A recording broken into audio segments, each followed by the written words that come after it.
"Oh, for the love of the 7 moons, not again," I groaned, slumping back in my observer's chair.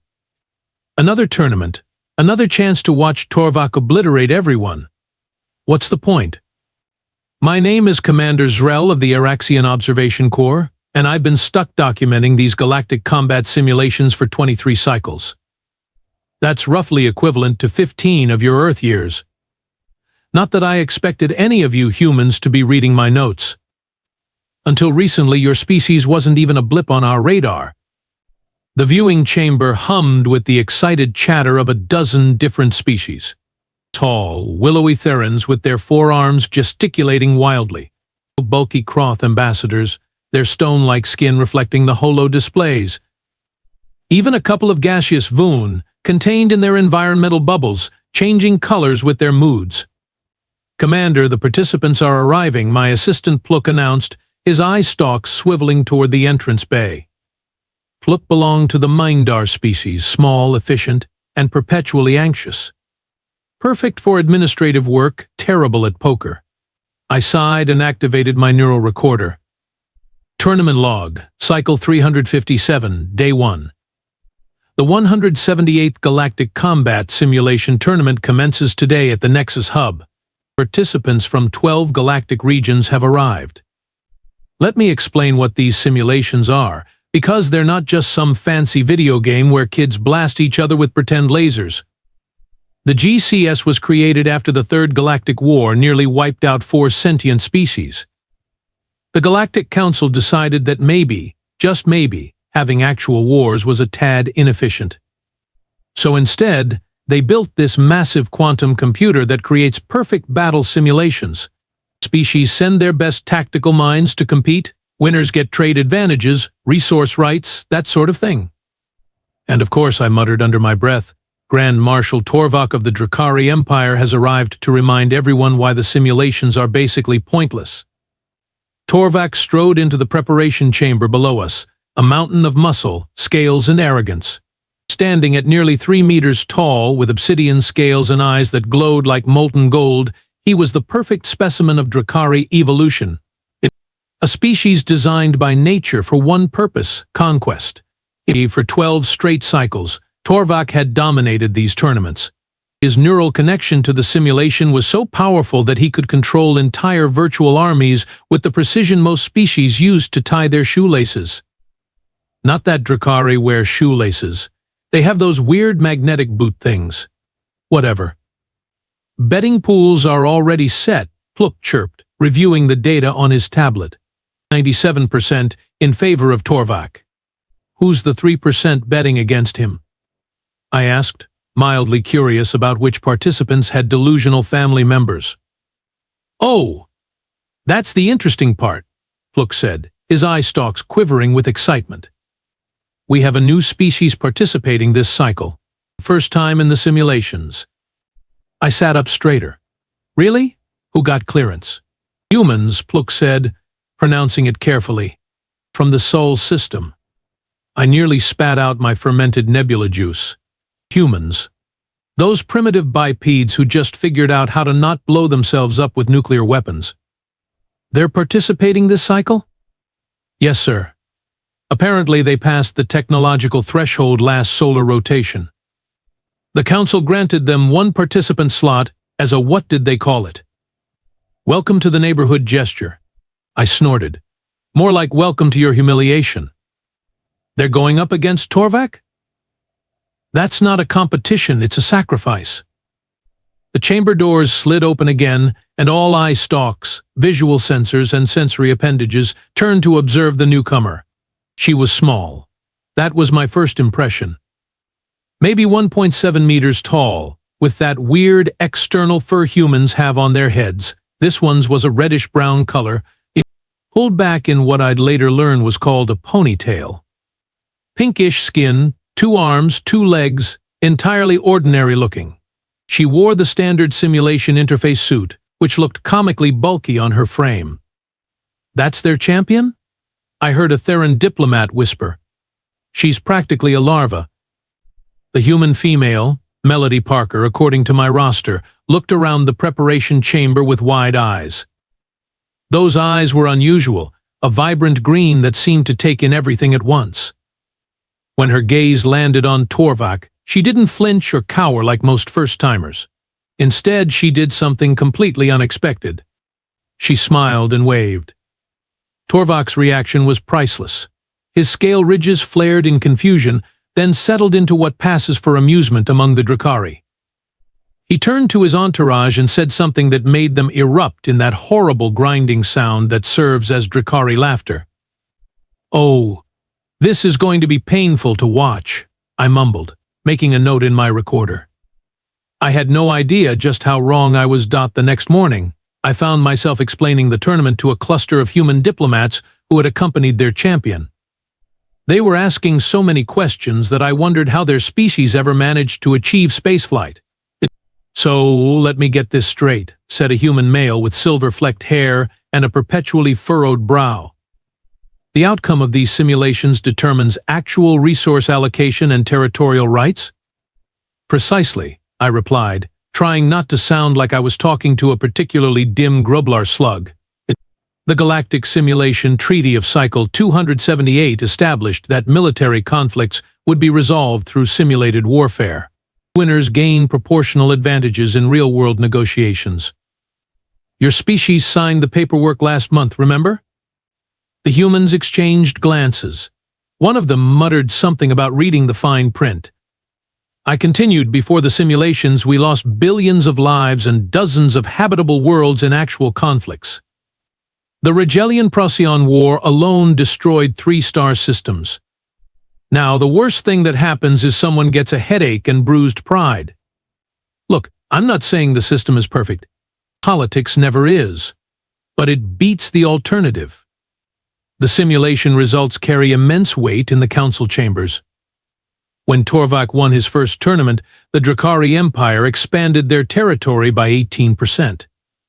After his third consecutive victory, 3-star systems voluntarily joined their empire rather than face potential sanctions. Previous winners include the Archons of Deneb, who used their collective hive mind to coordinate complex strategies, I explained, pulling up historical footage on the holo display. The Zeth Confederation won twice using their ability to perceive quantum probability states. And then there was Nargoth of the Vex, who could process information at speeds that made everyone else look like they were moving through syrup. The humans watched, wide-eyed, as the holo showed past tournaments. Vast armies clashing across virtual landscapes, space fleets maneuvering through asteroid fields, planetary invasion scenarios playing out in accelerated time. But for the past 12 cycles, it's been all Torvak, I said, bringing up his winning moments. The Drekari evolved as apex predators on a death world. Their brains process combat situations instinctively.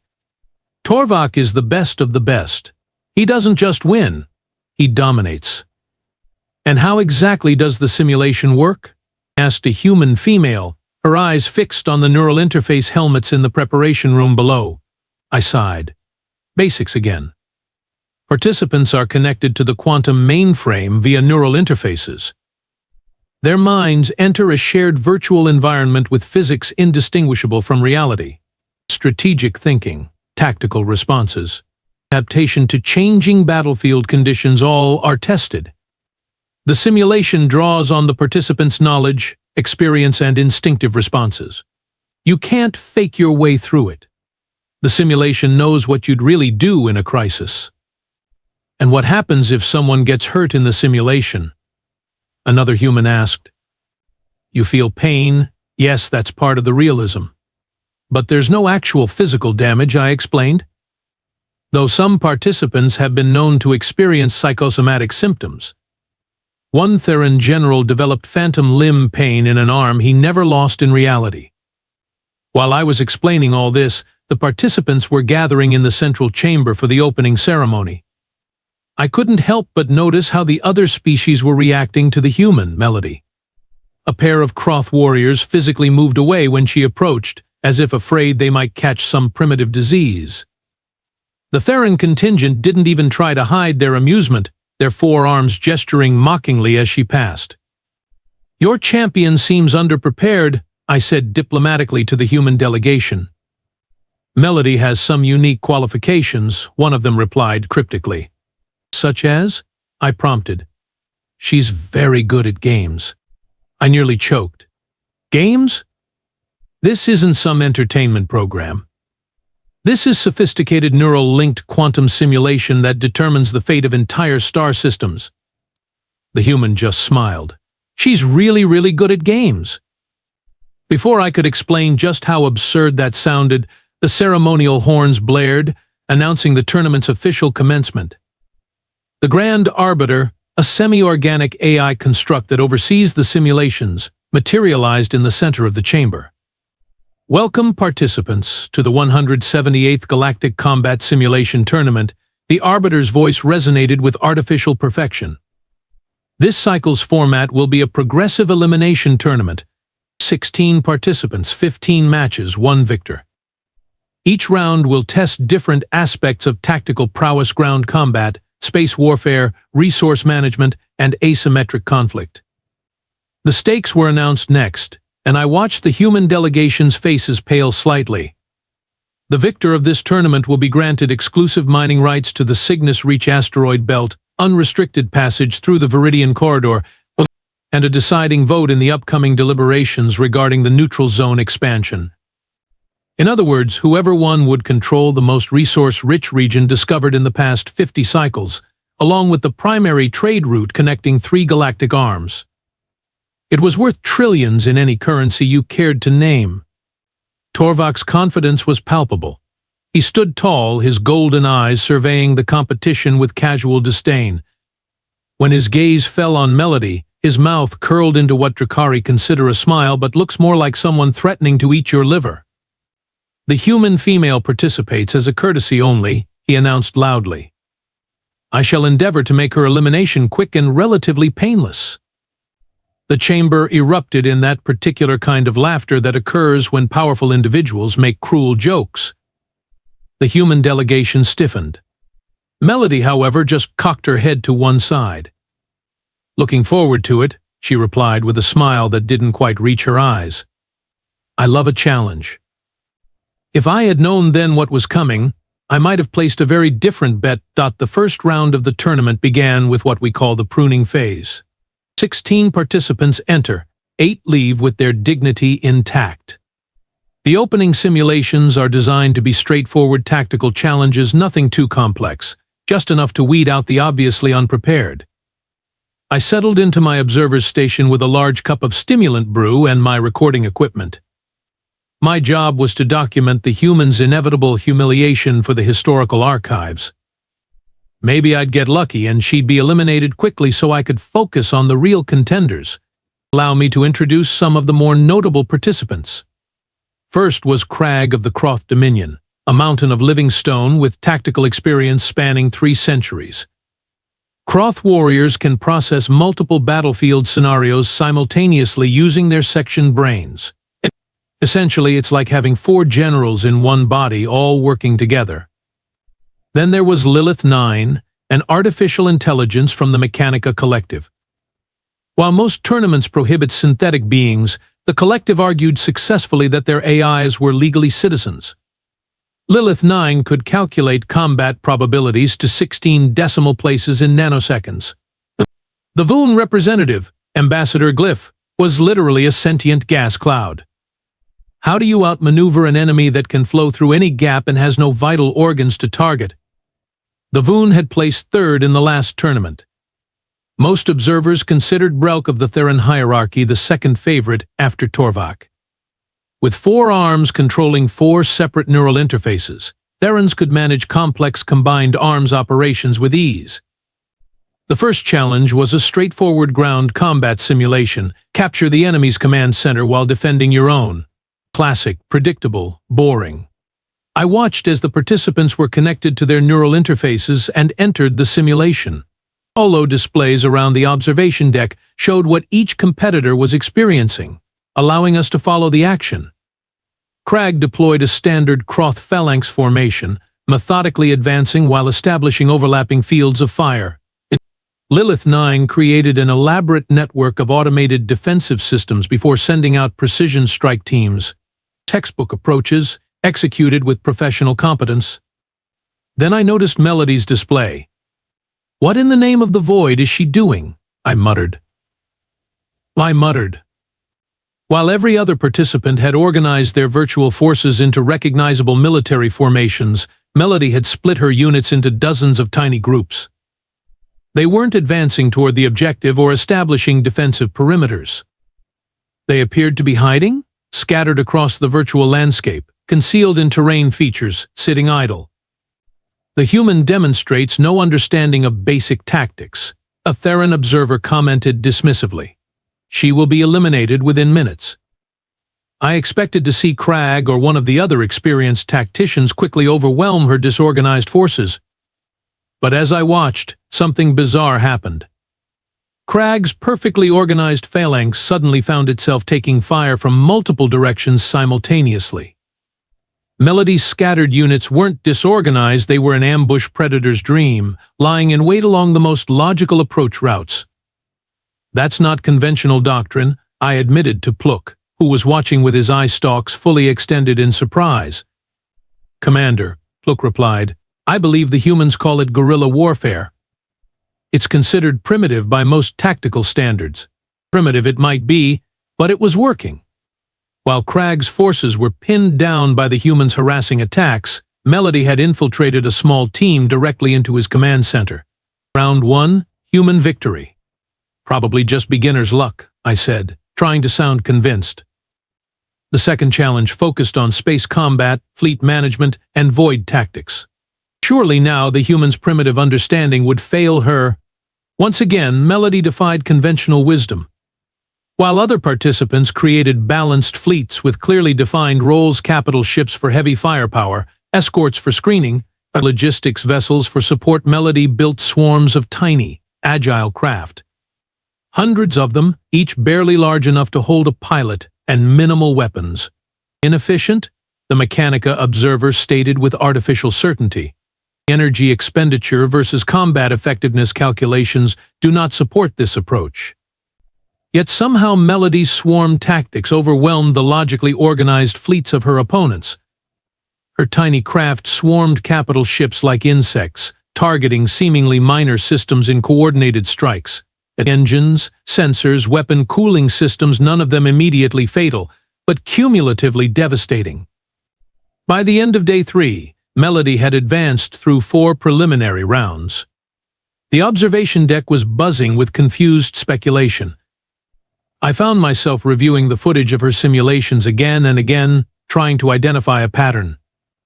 "It's like she's not fighting according to any established doctrine," I told Pluk as we analyzed her approach to a planetary defense scenario. "She keeps changing tactics. There's no consistency." "Perhaps inconsistency is her consistency," Pluk suggested. "Humans are known to be unpredictable." That was putting it mildly. In the Resource Management Challenge, she'd sacrificed key strategic positions to secure seemingly worthless terrain, only to later reveal those areas contained critical natural choke points. In the Urban Combat Simulation, she'd evacuated civilians that most tacticians would have written off as acceptable losses, but only to later convert them into an effective resistance network. I wasn't the only one taking notice. On the 5th day, as participants prepared for the quarterfinals, I observed Torvak studying Melody's simulation records intently. "The human employs chaos as strategy," he remarked to his advisors. Interesting, but ultimately futile. Chaos cannot overcome superior force properly applied." The quarterfinals reduced the field from 8 to 4. Melody drew Lilith 9 as her opponent in a complex asymmetric warfare scenario. The artificial intelligence was the clear favorite, with predictive models giving the human less than a 7% chance of victory. What happened next defied all predictive models.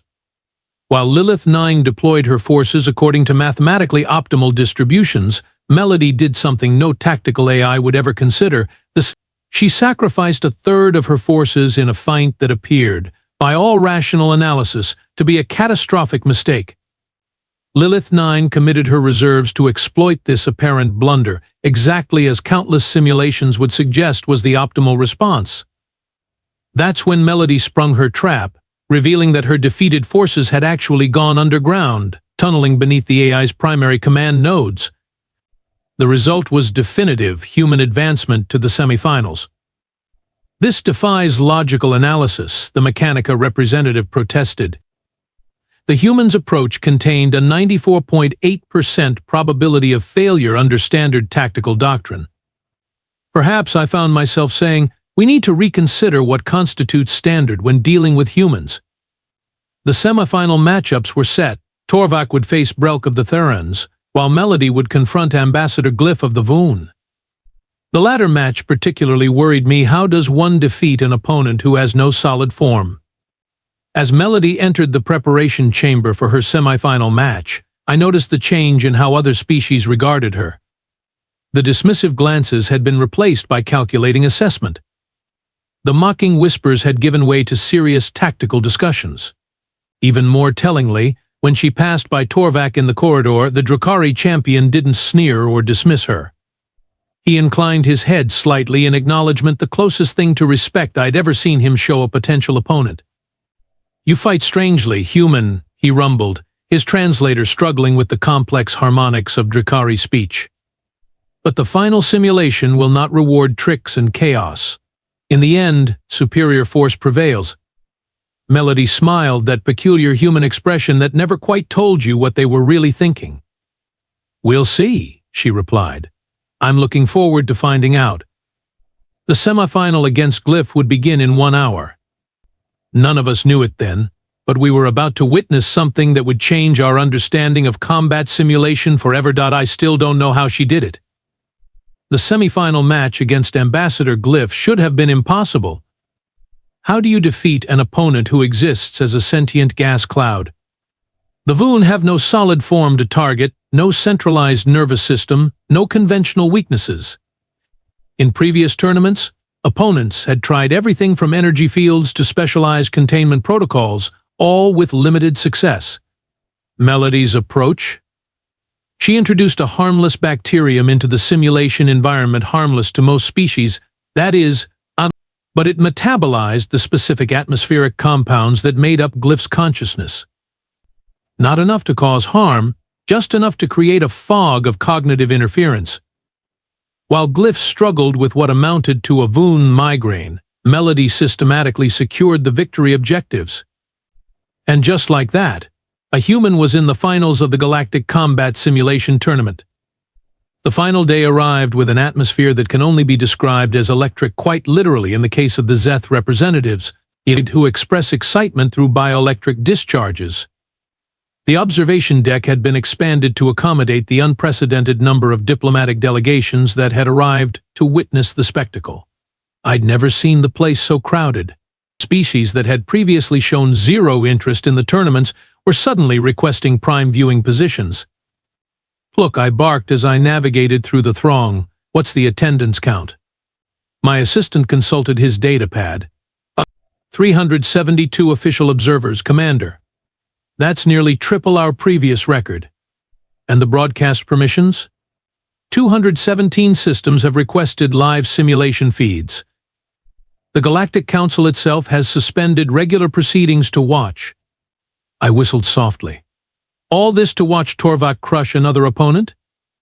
Pluk's eye stalks quivered with what I recognized as his expression of uncertainty. "Perhaps not, Commander. The wager pools have shifted significantly overnight." "Show me," I demanded. The betting statistics were astonishing. While Torvak remained the favorite at 3-1 odds, those were the lowest odds he'd had in 12 cycles of competition. More surprising were the side bet-specific wagers on how the match would unfold. Traditionally, these heavily favored quick Torvak victories. Now, over 60% of the pool was backing extended match scenarios. "They think the human might actually give him a fight," I murmured, surprised by my own stirring of hope. The grand arena for the final match was the most elaborate I'd seen in my years as an observer. The simulation environment had been designed to showcase every possible combat domain, a central landmass with varied terrain, surrounded by oceanic regions, with atmospheric zones for aerial combat, and even a space station in simulated orbit. Participants could deploy forces across all domains, managing a complex, interconnected battle space. We call it the Omnitheater, the Grand Arbiter announced to the assembled observers. Every environment, every tactical challenge, simultaneously active.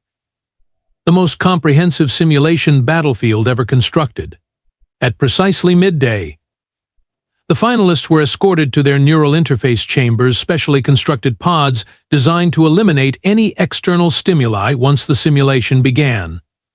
As tournament observer, I had the privilege of conducting the pre-match interviews. Torvak's chamber was decorated with the trophies of his previous victories, holographic recreations of key moments from past tournaments. The Drekari Warlord sat on what could only be described as a throne, his massive frame draped in ceremonial battle armor. "Your assessment of your human opponent?" I asked, recording device at the ready. Torvak's mouth curved into that predatory smile. "She has performed surprisingly well against inferior opponents. Her unorthodox approach has value against those unprepared for it. But I have studied every moment of her previous matches. I have identified the patterns within her chaos. Today she faces a true apex predator." He leaned forward, golden eyes glinting. "In my culture, we honor worthy adversaries by consuming their hearts after victory. This is symbolic, of course, in the simulation. I have prepared a special tactical sequence just for the human one that will honor her unexpected journey to this chamber." The threat was clear, even with the veneer of ceremonial respect. Melody's preparation chamber, by contrast, was Spartan. The human sat cross-legged on the floor, eyes closed, breathing deeply in a rhythmic pattern. "The final match begins in 20 minutes, I informed her. "Are you prepared?" Her eyes opened slowly. Where I expected to see nervousness, anxiety, or even fear, I saw only a serene focus. "I'm ready," she said simply. "Torvak has studied all your previous matches," I felt compelled to warn her. "He claims to have decoded your tactical approach." A small smile touched her lips. "Good, that's what I was counting on."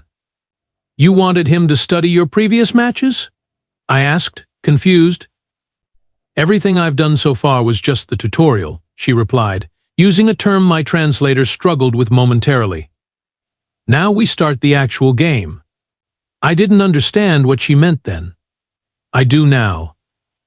As the neural interfaces were activated and the finalists entered the simulation, the observation deck erupted in a cacophony of excited chatter. Massive holographic displays showed the battlefield from multiple angles, with specialized feeds highlighting troop movements, resource allocations, and tactical decisions. The odds were, objectively speaking, overwhelming. Torvak controlled a force that outnumbered Melody's 3-to-1, the advantage given to the previous champion under tournament rules. His virtual armies were positioned with textbook precision, covering every strategic approach, with redundant command structures and reserve forces positioned to respond to any contingency. "The human has no viable path to victory," announced a Theran tactical analyst on the official broadcast. Metrics clearly indicate a 97% probability of Drekari victory within the first 30 simulation minutes. Around the observation deck, technical specialists from 24 species were running their own analyses, all reaching similar conclusions. The battlefield topography favors established force concentration over guerrilla tactics. A Kroth general rumbled to his attaches. Spatial distribution analysis shows no exploitable gaps in the Drekari defense network, added a Mechanica observer. Probability maps indicate all potential human attack vectors have been anticipated and countered. A Zeth mathematician chittered, her calculations floating in holographic form around her head. Everyone was so busy analyzing the battlefield that few paid attention to what the human was actually doing with her forces. I did, and what I saw made absolutely no sense. "Pluk," I whispered urgently, "are you seeing this?" My assistant nodded, his eye stalks rigid with confusion. She's positioning her command center in the open. No defenses, no screening forces, no fortifications. It must be a trick," I insisted. "A decoy." "Negative, Commander. Bioscan confirms that's her primary neural link node. She's placed herself in the equivalent of a glass house on top of a hill." Torvak had noticed too. The Drekari's virtual avatar, an enhanced version of himself, bristling with weapons and armor, stood atop his command fortress, visibly puzzled by the human's apparent tactical suicide. His voice boomed across the simulation space, audible to all observers. Is this some form of human surrender ritual? Do you expose your command node to signify acceptance of defeat before battle has truly joined? Melody's avatar, a simple representation of herself, without embellishment, stood calmly outside her exposed command center. Not surrender, her voice replied, carrying easily despite its soft tone. I'm just evening the odds a bit. Thought you might appreciate the challenge. A wave of laughter rippled through the observation deck. Even I couldn't help a snort of disbelief. Evening the odds? By making herself more vulnerable? It was absurd, suicidal, completely contrary to every principle of tactical doctrine across all known species. What game is she playing? I muttered. As the countdown to battle commencement reached its final moments, the betting systems were flooded with last-second wagers. Virtually all of them favored Torvak, with many specifying victory within the first 5 minutes. The simulation credits, our artificial tournament currency, flowed like water toward what everyone saw as the inevitable outcome. Everyone except, apparently, the human herself. As the final seconds ticked away, Melody looked directly at one of the observation cameras and winked. The signal horn sounded. The final battle had begun. The first 5 minutes of the battle were exactly what everyone expected. Torvak deployed his forces in a classic envelopment pattern, sending mechanized columns along 3 converging axes toward Melody's exposed command center. Aerial units established superiority over the battle space within seconds, while naval forces secured the coastlines to prevent any possible amphibious maneuvers. Textbook. Predictable. Effective. Melody did nothing. Is the neural interface malfunctioning? Someone behind me asked. The human isn't deploying her forces. Pluk checked the system diagnostics. All interfaces operating at optimal parameters. Commander. She's connected and fully engaged with the simulation. On the main display, Melody's avatar remained standing calmly outside her command center, watching Torvak's forces approach. Her own military units stayed in their starting positions, making no move to establish defensive perimeters or engage the advancing enemy. This makes no tactical sense, a Theran analyst declared loudly.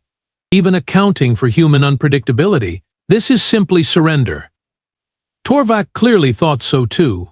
His avatar had moved to the front of the central advance column, personally leading the assault in a display of supreme confidence. The distance to Melody's position was closing rapidly. 3 minutes until contact. 2 minutes. 1.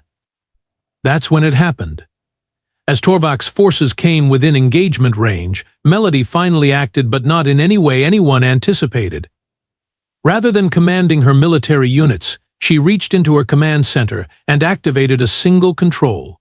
Immediately, the battlefield transformed. Every tree, rock, hill, and structure in the simulation suddenly sprouted vibrant, flashing, multicolored lights. The sky filled with pulsating geometric patterns. The ground rippled with waves of alternating black and white stripes. The observation deck erupted in confusion. What's happening? Is this a system malfunction? Has she hacked the simulation? I squinted at my display, trying to make sense of the visual chaos. Pluk. Analysis. My assistant's eye stalks were swiveling frantically between multiple screens. It appears the human has activated some form of visual disruption protocol.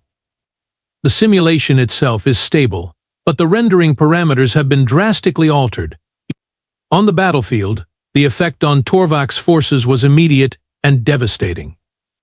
The precisely coordinated formations faltered as individual units struggled to maintain visual contact with each other.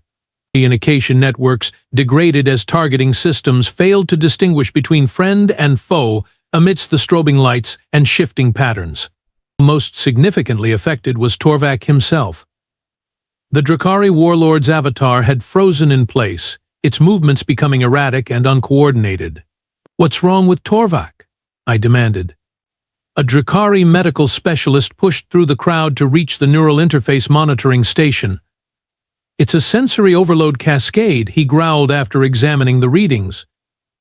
The human has created a visual pattern specifically calibrated to disrupt Drekari optical processing. In basic language, please, I snapped. She's triggering a seizure response in his visual cortex, the medic explained grimly.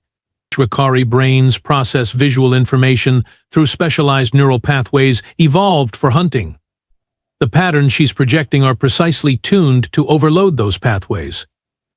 While Torvak's neural systems were overwhelmed, Melody finally mobilized her forces.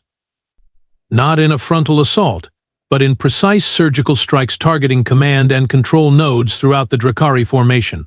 Within minutes, entire battalions were cut off from central coordination. But the most shocking moment was yet to come. As Torvak struggled to regain control of his senses, Melody's avatar walked calmly toward him across the battlefield. Not running, not sneaking, just walking directly toward the most dangerous warrior in the galaxy as if out for a pleasant stroll. When she reached him, she did something so unexpected that the entire observation deck fell silent in disbelief. She extended her hand, a human greeting gesture. "Good game," her voice carried clearly through the simulation. "You're as formidable as everyone says." Torvak's avatar had regained enough control to respond, though it still moved jerkily. What have you done?" His voice was ragged with confusion and mounting rage. Melody smiled. "I studied your species before the tournament. Drekari evolved as ambush predators on a world with very specific light conditions. Your visual processing system is incredibly advanced, better than any other species for detecting movement and calculating trajectories. That's why you're unbeatable in conventional combat." She gestured at the still pulsating battlefield around them. "But that same specialization creates a vulnerability. Specific visual patterns can temporarily overwhelm your neural pathways. Earth animals like cuttlefish use similar techniques. They create pulsing color patterns to mesmerize their prey." The observation deck had gone from shocked silence to a growing murmur of realization. This human hadn't outfought Torvak. She had never intended to. She had identified a biological weakness inherent to his species and exploited it with perfect precision. "This is not combat," Torvak roared, his avatar's movements becoming more coordinated as he adapted to the visual assault. "This is trickery."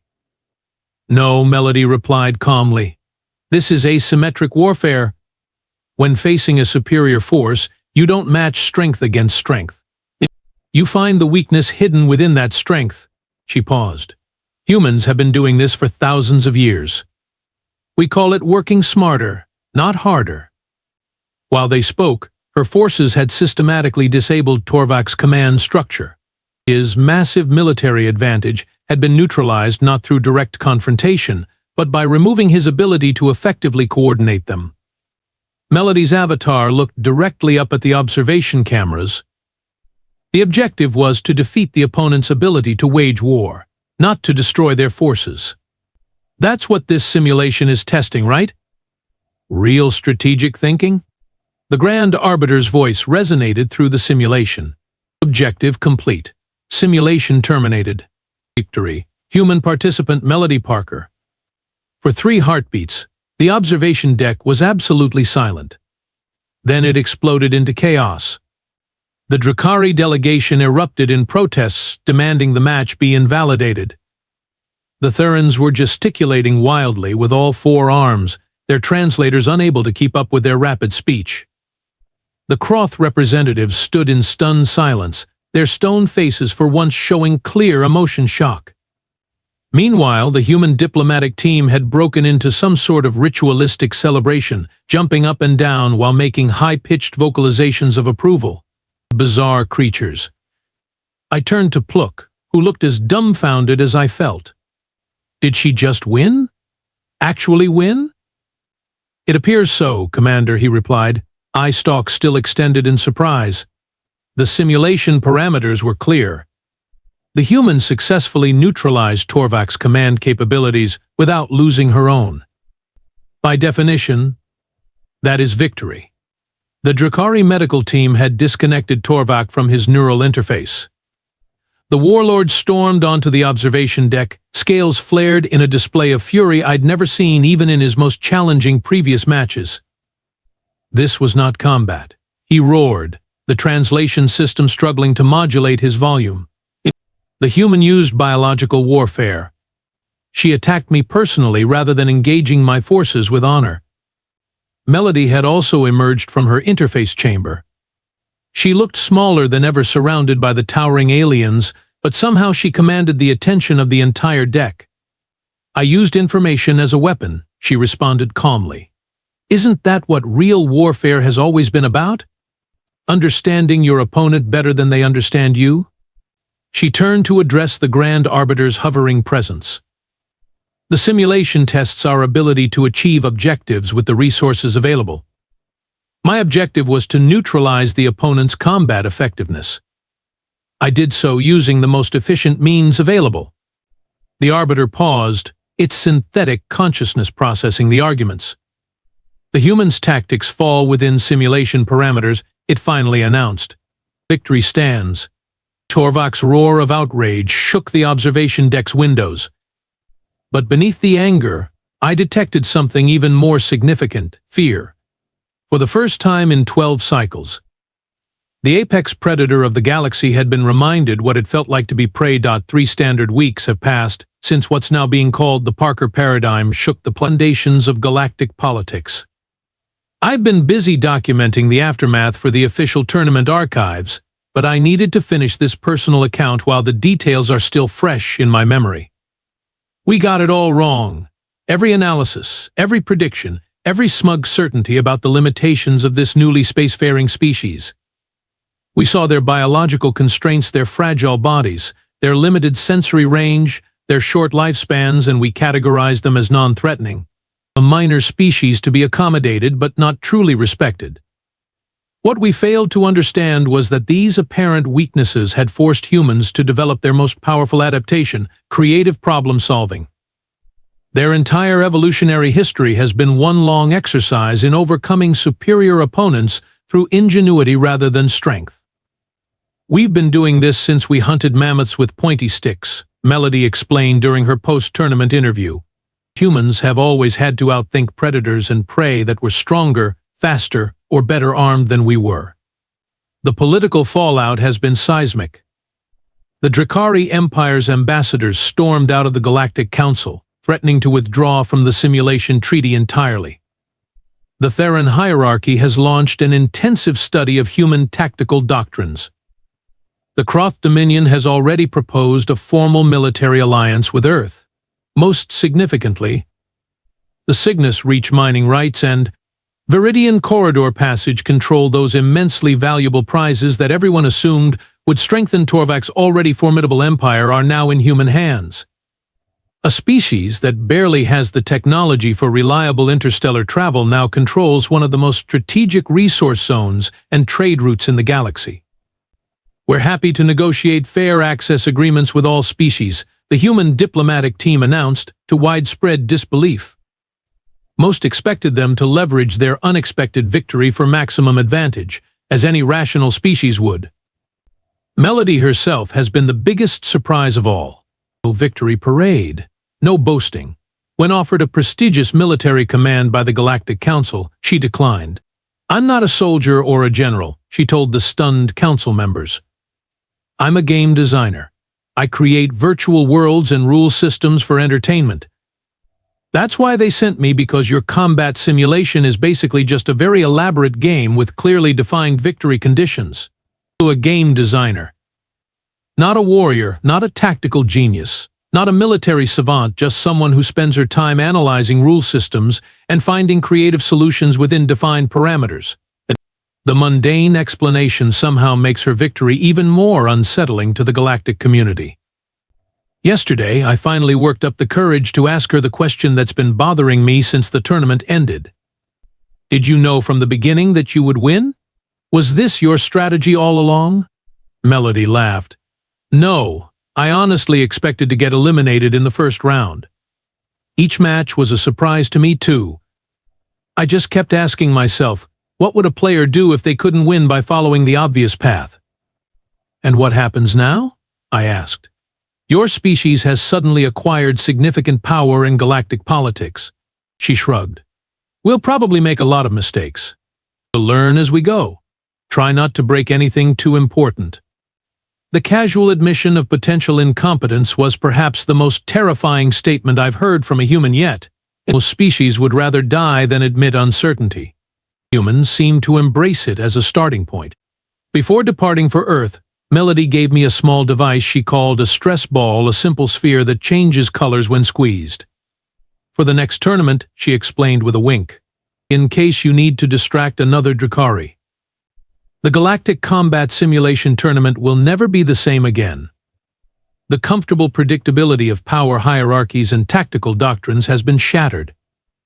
If a single human game designer could defeat the most accomplished warrior in the galaxy, what might happen when humanity truly applies itself to the challenge?